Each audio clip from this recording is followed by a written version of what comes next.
Just a quick reminder guys, these narrations are best enjoyed with headphones on. Ladies and gentlemen, start your emulators. It's time for another episode of etrOS, the show where we give you a recommended dose of nostalgia, reviewing games from your childhood. This is Tails9 here from Sonic Prime. The emphasis is on the 9. On this episode, we were live and on location at R-Cade Glasgow at Salt Market Street. And this time we duke it out on the first entries of the world famous Pokemon series in 3D. So, can R-Cade lift the trophy, or will it be a first round knockout? The Silver Game Reviews urges everyone in the comments not to joke about Scotland being knocked out in the first round. Yes, we screwed up against Morocco and we got thrashed 3-0 by Brazil, but come on guys. Well, without further ado, let's find out.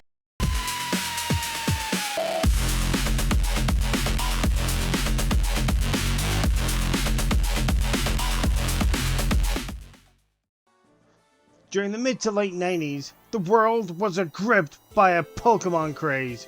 During this craze, Nintendo was trying to push that license to print money as far as they could. So there was a TV series done by 4Kids Entertainment over here in the West, a trading card game by Wizards of the Coast. Matter of fact, James remembers an actual fist fight went on his primary school years because of a rare Pokemon card. Yeah, I can't remember the actual specifics, but I do remember said scrap taking place. As a consequence of this, Pokemon cards was banned from the school entirely. Oh, but I still remember all my classmates was queuing up to play a bootleg version of Pokemon Crystals that I bought from a bazaar in Turkey the last day before the summer break from primary school. That's how popular Pokemon was. You mean Dendru Telefang, right? So in 1999, Pokemon was transitioned to the third dimension with its classics. Developed by Game Freak and published by Nintendo, the game revolves around the Generation 1 versions. That's Pokemon Red, Blue, and Yellow to me. And you play the part of a Pokemon trainer. It is up to you to advance to the cups and gyms and become a Pokemon Master. Okay, pick your squad. The accessibility scores are as follows. Visibility has scored a 9.5. Although the move types are color-coded, the text in the center of the icon should indicate what element that move is. So there are no color-coded elements that can cause issues for players with visual impairments. Next up, audibility, I scored a 10. There's no spoken dialogue in the game, there's only commentary over the battle, so it's not too important in the grand scheme of things.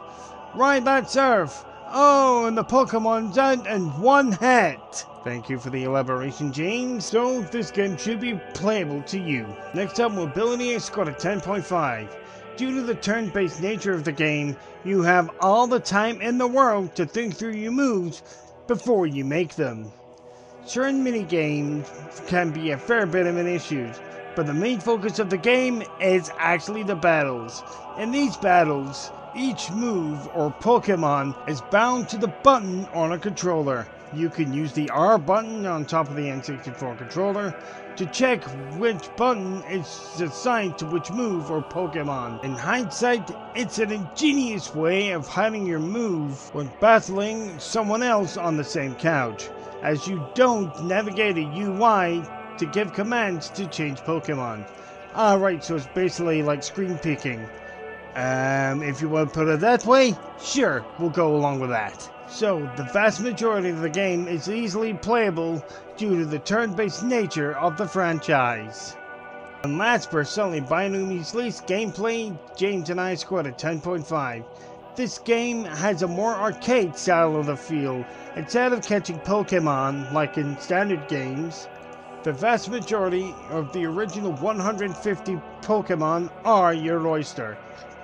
Before you register for a battle or tournament, you have to pick 6 out of that 150. And before the battle actually begins, you need to cut that 6 down to 3. The rules are simple. First player to make the opposing team's 3 Pokemon faint will be declared the winner.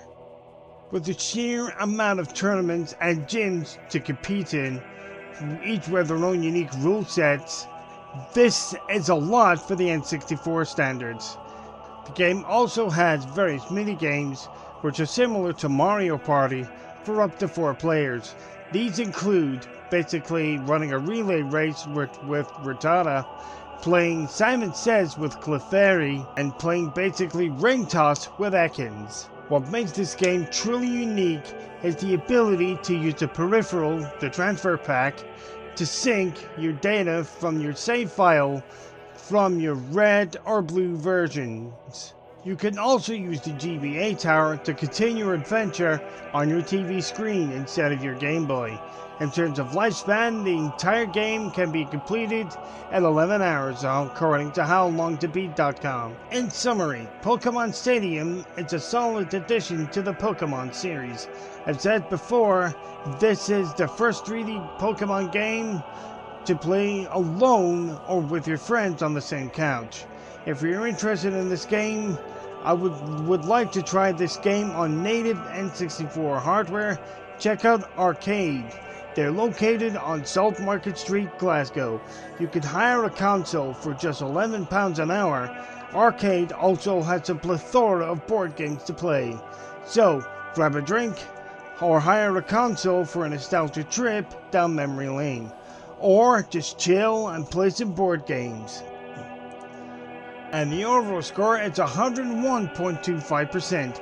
This is Tails9 here from Sonic Prime, Assistant Head of etrOS signing off, and the emphasis is on the 9, and I'll see you guys in the next review.